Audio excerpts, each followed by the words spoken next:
In the dense heart of a city where the relentless sun beat down on narrow, crowded streets, there stood a small, unassuming Bukka, Mama Ebun's place.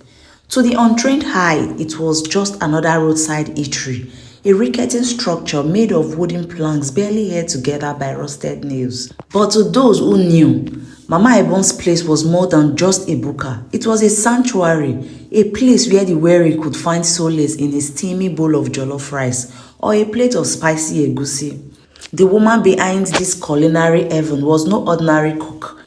Mama Ebun, a stout woman in her early 50s, was as much a part of the landscape as the old Iroko tree that stood outside her Bukka. Her skin was a deep, rich brown, withered by years of toiling under the scorching sun.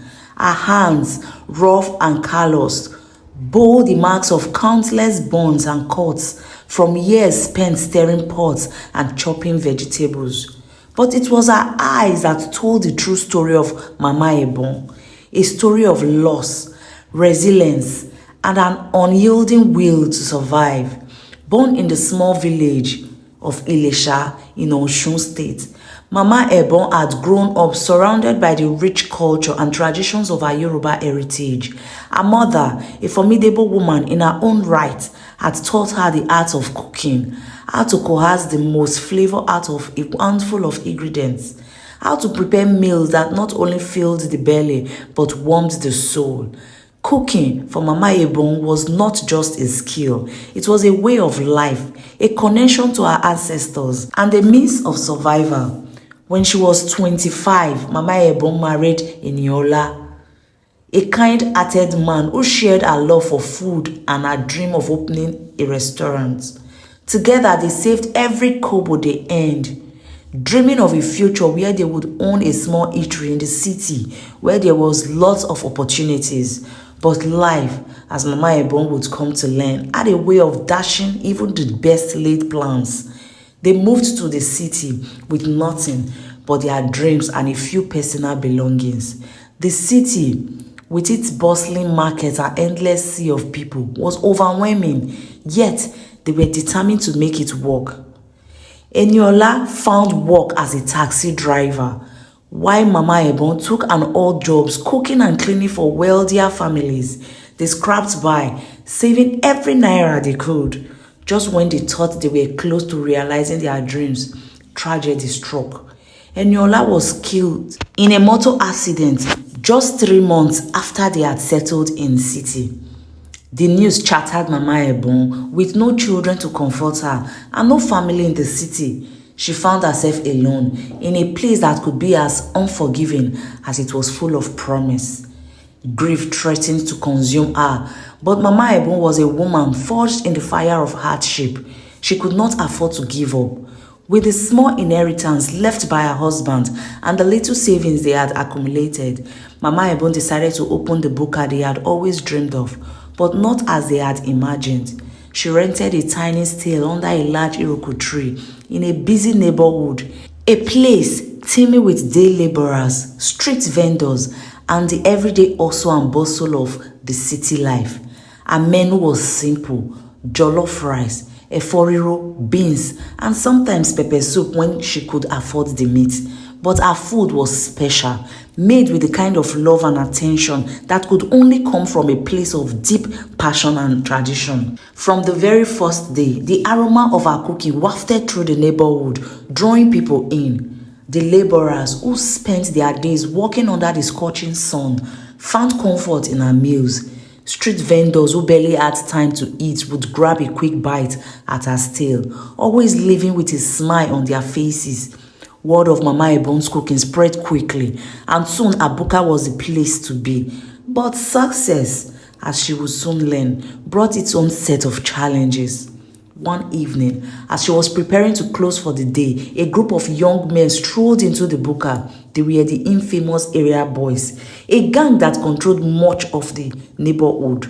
They made their living by extorting small businesses, offering protection in exchange for a daily or weekly fee. The leader of the group, a tall, lanky man with a scar running down the side of his face, approached Mama Ebun. "Mama, your food sweet well. he said, his voice dripping with false kindness. But you know, for this area, we dey provide protection. If you want your business to continue dey grow, you go need to dey pay us small thing. Mama Ebun looked at him, standing close to her pot of rice, her eyes narrowing. She knew what this was, extortion. She had heard of the area boys and their tactics, but she had hoped they would leave her alone. Her heart pounded in her chest, but she knew she would not show fear. I don't need your protection, she replied firmly, her voice steady. This is my husband's legacy, my sweat and blood. I will not pay for something that belongs to me. The leader's smile faded, replaced by cold and hard stare. Mama, you dey make mistake. We no dey ask, we dey tell you. If you no pay, we go scatter this your Bukka. For a moment, a tense silence hung in the air. The other men shifted uneasily, waiting for their leader's next move. But Mama Ebun was not one to be easily intimidated. She had faced worse in her life, losing her husband, struggling to survive in a city that did not care whether she live or die. These boys were nothing compared to what she had already overcome. If you scatter my Bukka, I go build them again, she said, her voice rising with each word. If you destroy my pots, I go buy new ones, but I no go pay you one kobo. The leader glared at her for a long moment before letting out a low chuckle. You get heart, Mama. I go give you that, but remember, we don't forget. We'll be back. With that, he turned and walked out, his men following closely behind. Mama Ebun watched them go, her heart still racing, but she refused to let them see her fear. She knew they would return, and when they did, she would need to be ready. For the next few weeks, the tension hung in the air like a dark cloud. Every day, Mama Ebun prepared her food with the same love and care, but there was a heaviness in her heart. The area boys had not returned, but she knew it was only a matter of time. She couldn't afford to hire security, and the police were of little help in situations like this. Her only alliance were the people who came to her Bukka every day, the laborers, the street vendors, and the everyday people who relied on her food to get through their long, hard days. One day, as she was stirring a pot of ogbono soup, an elderly man walked into the Bukka. He was a regular, always ordering the same meal, beans and plantain. But today he seemed different, quiet than usual. After finishing his meal, he sat back and watched Mama Ebun walk for a while before speaking. Mama, I hear say those boys don't come disturb you, he said quietly. Mama Ebun glanced at him, then quickly looked away. She didn't want to talk about it, didn't want to admit the fear that glared at her. But the old man continued, his voice gentle but insistent. Those boys, they don't know what it means to work for something, to struggle and fight for every naira. But we do. This Bukka, it's more than just food for us. It's a place where we will feel at home, where we know we will be treated with respect. You have given us more than just meals, Mama. You've given us a piece of yourself. His words hit Mama Ebun like a wave. She had always seen herself as a provider, someone who fed hungry stomachs and nothing more. But now she realized that she had become a part of the community, that her small Bukka was a symbol of something greater. That evening, as she prepared to close, the area boys returned. This time, they were not alone. A group of laborers, street vendors, and other regulars from the neighborhood had gathered around the Bukka. Standing in solidarity with Mama Ebun, the leader of the gang, clearly surprised, looked around at the crowd. His bravado faltering. What is this? He sneered, trying to regain his composure. You think these people can protect you? Mama Ebun stepped forward, her heart swelling with pride. This Bukka is not just mine. It belongs to all of us. If you want to scatter it, you have to go through them. For a moment, the leader hesitated. The crowd was growing larger. More men and women joining in, their expressions determined. He knew that causing trouble here would bring more problems than it was worth. With a scowl, he turned and signaled his men to leave. "This isn't over, Mama," he muted as he walked away. But Mama Ebon knew it was over. She had won, not through violence, but through the power of community. The area boys never returned, and her Bukka continued to thrive. Not just for the food she served, but for what it represented. A beacon of resilience and unity in the midst of harsh and unforgiving city. As time passed, Mama Ebon's place became more than just a local restaurant.